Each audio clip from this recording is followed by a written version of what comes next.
Aujourd'hui, on va continuer de parler de l'affaire au Royaume-Uni des gangs pakistanais qui ont fait des choses que je ne peux pas dire sur YouTube à des personnes un petit peu trop jeunes. Il y a eu un vote à l'Assemblée nationale au Royaume-Uni pour savoir si on devait mener l'enquête sur les élus. Donc ça veut dire que les gens qui sont coupables, qui sont suspects, votent pour savoir si on va enquêter sur eux. Mais bien sûr, mais c'est tout à fait logique.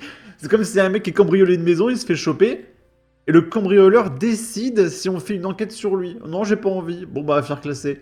Bah voilà, bah c'est ça en Angleterre. Donc c'est partagé ici.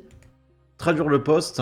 Urgent, le parti travailliste d'extrême gauche dirigé par Keir Starmer, un facilitateur de gang de pointeurs, vient de voter contre l'ouverture d'une enquête sur les gangs de pointeurs de gosses au Royaume-Uni. Le résultat du vote a été de 364 contre 11. Incroyable et tragique. Et ça a été partagé par Elon Musk. Incroyable. Et ça a fait 22 millions de vues. Et du coup, qu'est-ce que ça veut dire? Parce que si ces 364 personnes n'avaient rien à se reprocher, ça les gênerait pas qu'on fasse l'enquête.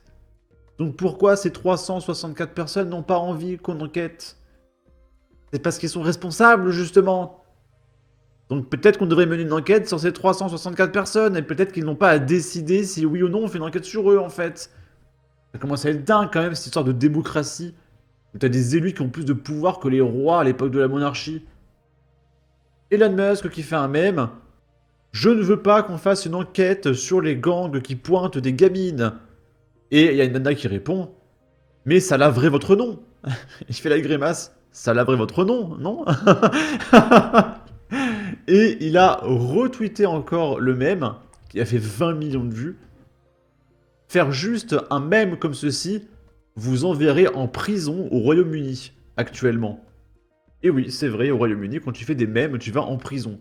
Par contre, si t'es un Pakistanais et que tu pointes des gamines, là je peux te dire que tu vas être protégé par le système, hein.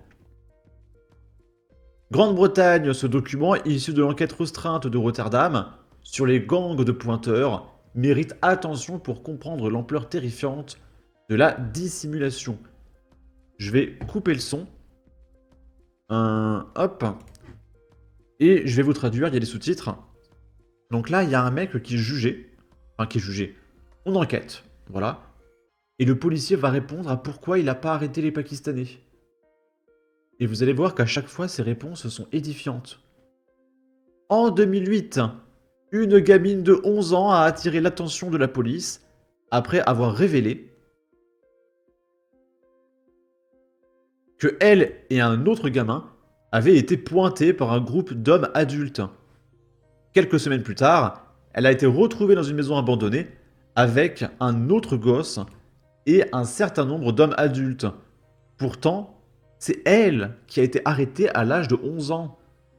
Et elle a été officiellement arrêtée pour ivresse. À 11 ans. Et les Pakistanais, on n'a rien fait, on les a laissés, on a arrêté la gamine. Et la situation était désordonnée, et aucun des hommes n'a été arrêté.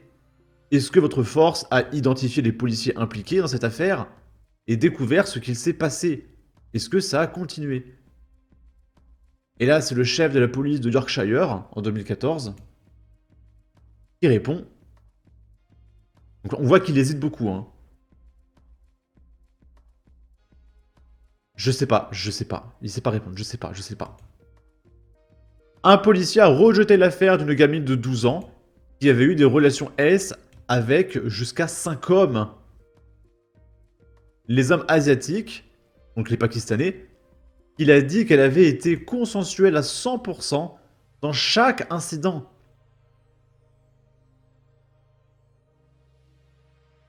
À l'âge de 12 ans.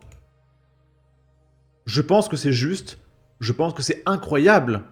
C'est juste incroyable pour être honnête. C'est unbelievable. Avez-vous identifié qui était cet officier et découvert ce qu'il s'est passé là-bas? Puis-je juste préciser une chose? J'ai dit aujourd'hui que nous devons avoir une équipe d'enquête indépendante qui devrait revenir sur cette question.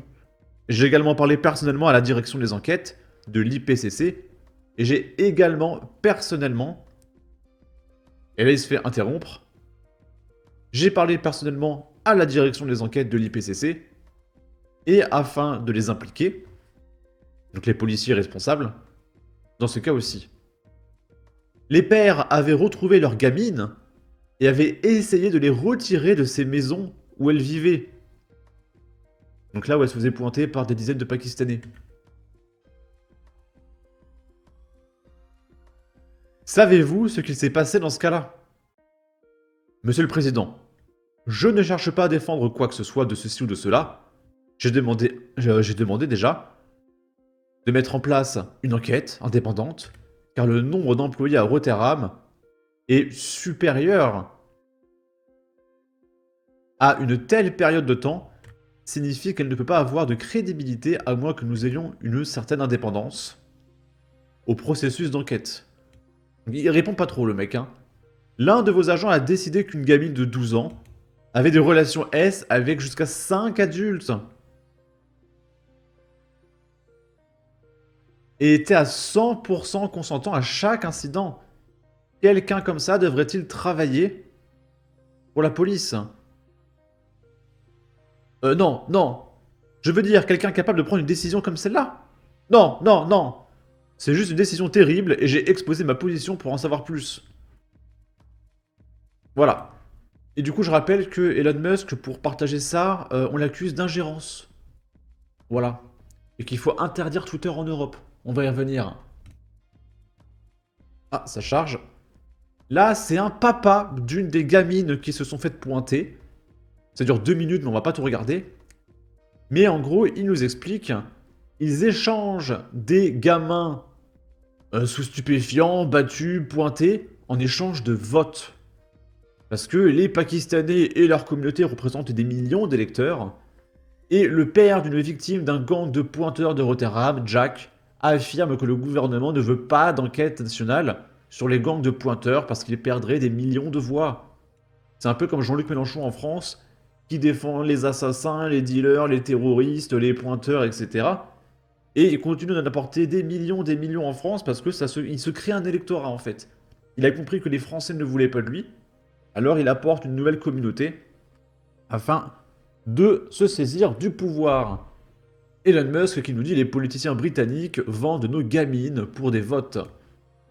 Là, on est sur France Inter et il y a le nouveau ministre des Affaires étrangères, Jean-Noël Barrot, qui annonce qu'il menace Twitter de bannissement et de fermeture en raison d'un débat public perturbé. Parce que il met le gouvernement du Royaume-Uni en danger en exposant cette affaire. Et aussi parce que Elon Musk se met à partager en ce moment massivement les stats de Mark Vanguard. Mark Vanguard est en train d'exploser mondialement. Et du coup, là, c'est Elon Musk, 3 millions de vues. Et ça a été posté il y a un quart d'heure, hein. Donc ça va faire 20 millions de vues encore. Hein, qui nous dit waouh. Du coup, c'est des stats de Mark Vanguard que nous, on a déjà vus. Mais qui montraient que là, c'est en Allemagne. Les Afghans et les Pakistanais sont 16 fois plus représentés dans les affaires de pointage que les étrangers de l'Union Européenne ou que les Allemands. Et que les Maghrébins, c'est 11 fois plus.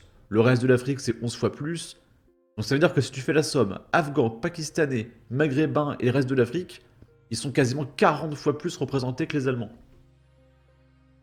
Et du coup, Elon Musk, il fait waouh. Alors que c'est la base en Europe. Mais voilà, je sais pas comment on a pu accepter ça. Et ça continue, hein, ça empire.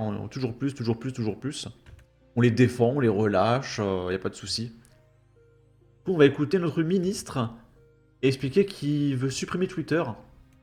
Donc là, on se rapproche d'un système proche de la Corée du Nord. Hein. C'est-à-dire une dictature totale, absence de liberté d'expression.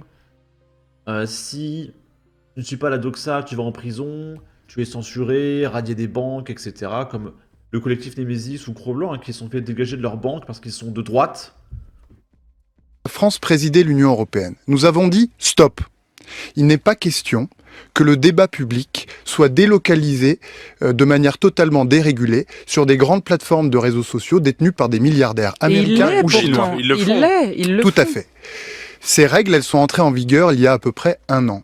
Elles permettent à la Commission européenne, à Bruxelles, de dire si je constate que le débat public a été perturbé, alors je peux infliger des sanctions très lourdes sur ces plateformes. Je peux même aller jusqu'au bannissement de Twitter ou de C'est ce qu'a TikTok. fait le Brésil. Est-ce qu'il faut bannir X? C'est prévu dans nos lois européennes. Oui, mais je vais est-ce aller un qu'il peu faut plus le loin. faire Léa aujourd'hui? Oui, d'accord, mais quand vous voyez les tweets d'Elon Musk, c'est quand même toutes les 20 minutes un nouveau tweet politique avec des menaces. Est-ce qu'il faut bannir X? J'ai appelé Quelle menace? Il demande à ce qu'on supprime le gouvernement anglais qui cache des affaires de pointage de gosses, et il partage des stats de Marvin Gaye qui montrent à quel point il y a des choses qui sont pas normales en Europe, etc.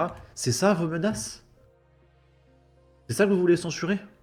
plusieurs fois la Commission européenne à se saisir de manière beaucoup plus vigoureuse de ces outils que démocratiquement nous lui avons donnés pour dissuader ces comportements. Vous trouvez l'Union européenne trop molle? De deux choses l'une, soit la Commission européenne applique avec la plus grande fermeté les lois que nous sommes données pour protéger notre espace public, soit elle ne le fait pas, et alors il faudra qu'elle consente à rendre aux États membres de l'Union européenne, à rendre à la France la capacité de le faire. On va tellement s'isoler du monde. Ça va être comme en Corée du Nord en fait. C'est-à-dire qu'on va rester entre Europe, les Américains auront leur réseau, les Chinois auront leur réseau, TikTok. On va être enfermés en Europe, plus personne ne voudra de nous. La Russie nous dégage, ils vont faire les BRICS entre eux. On va vraiment être isolés du monde entier. Sans réseaux sociaux, sans communication. Voilà, ça c'est l'avenir de la Macronie, de la gauche et tout. Ça va être génial. Alors si, on communiquera avec les Algériens, les Marocains, là ça sera fantastique. Voilà, ça sera ça nos échanges internationaux. Et là c'est Thierry Breton qui estime possible que l'Union européenne interdise Twitter en Europe. Est-ce que, par exemple, Ils ont vraiment peur qu'on partage la vérité, hein. Ils sont terrorisés. Hein. X, le réseau X, peut être interdit en Europe? Est-ce que c'est techniquement... Bien sûr, dans les lois. Non, mais attendez, Thierry Breton, sérieux. Et d'abord, est-ce que techniquement, c'est possible? Bien sûr, Est-ce que c'est demain, l'Union européenne peut décider que X est interdit en Europe? C'est possible, évidemment, pas de façon arbitraire. C'est possible si nous respectons le droit. Et nous avons 2 lois, aujourd'hui, qui permettraient éventuellement à un juge d'imposer cette obligation. C'est le DSA, en cas de récidive, de ne pas respecter, évidemment, les lois donc européennes sur la réglementation donc du DSA. Donc c'est un juge. Le DMA. Expliquez bien. C'est un juge européen. C'est un juge européen qui aurait, s'il était saisi effectivement, parce qu'il y a une répétition d'infraction, qui aurait la capacité d'être saisi. Qu'est-ce qui se passe alors, qu'on comprenne bien? Ça veut dire que toute personne qui se branche sur le réseau X, par exemple, n'a plus accès. À partir du moment où il est interdit, oui, c'est clair. Sur l'ensemble de l'Union européenne. Je vous rappelle que c'est. Après, avec un VPN, on peut aller sur Twitter. Hein. C'est fait au Brésil, hein, donc c'est quelque chose qui est faisable, bien entendu. C'est ce qu'avait décidé de façon, alors peut-être un peu plus arbitraire, parce que nous c'était vraiment une loi, elle a été votée, et pas votée à 50,2%, hein, à une très large majorité par tout le Parlement européen. Est-ce que c'est la loi européenne? Est-ce que c'est une décision qui... Parce que quand Trump sera au pouvoir, si l'Europe décide de couper tous les réseaux, je veux dire que Trump et Musk, ils vont menacer l'Europe, ils vont leur dire, écoutez, si vous voulez nous bloquer, eh bien, les échanges internationaux entre l'Europe et les États-Unis, c'est terminé, vous vous démerdez. Ou alors, vous nous laissez notre liberté d'expression. Je veux dire ça, hein. Coûterait à Elon Musk? Est-ce que c'est de nature selon vous? Qu'est-ce qu'il y perdrait? Ce qui coûterait, si on parle vraiment de finances, parce qu'il y a une gradation des sanctions, il y a d'abord une amende qui irait jusqu'à 6% du chiffre d'affaires. Alors, c'est les sociétés qui sont dans sa galaxie, donc ça peut monter ça peut être un chiffre assez élevé. Là, ça coûterait vraiment des montants qui seraient... alors, je ne suis pas ici pour les calculer. De quelle ordre de grandeur? On parle de quoi? On parle de centaines de millions? Non, c'est beaucoup d'argent. Sans doute beaucoup plus. mais voilà. Donc des milliards. Donc c'est des montants qui sont quand même pas significatifs. Et puis ça, c'est... Ils veulent taxer Elon Musk. Ça, c'est pas de la monnaie des actions, ça monte ou ça descend. Oui, ça, c'est du vrai cash. Donc ça, c'est toujours un peu embêtant. Il sait parfaitement ce que c'est. Et il le sait. Mais ça fait partie, vous savez, dans les discussions que nous avions, et qui étaient toujours très courtoises et très constructives. Il a du reste dit très souvent, lorsque je suis allé le voir pour lui expliquer le DSA, qu'il soutenait le DSA. Non seulement sa philosophie, mais sa mise en œuvre. C'est ce que je disais. Avançons. Jusqu'où on peut aller. Là, c'est une écolo qui s'appelle Saskia Bricmont. Dans sa bio, il y a écrit droits des humains, féministes, immigration, etc. Ok.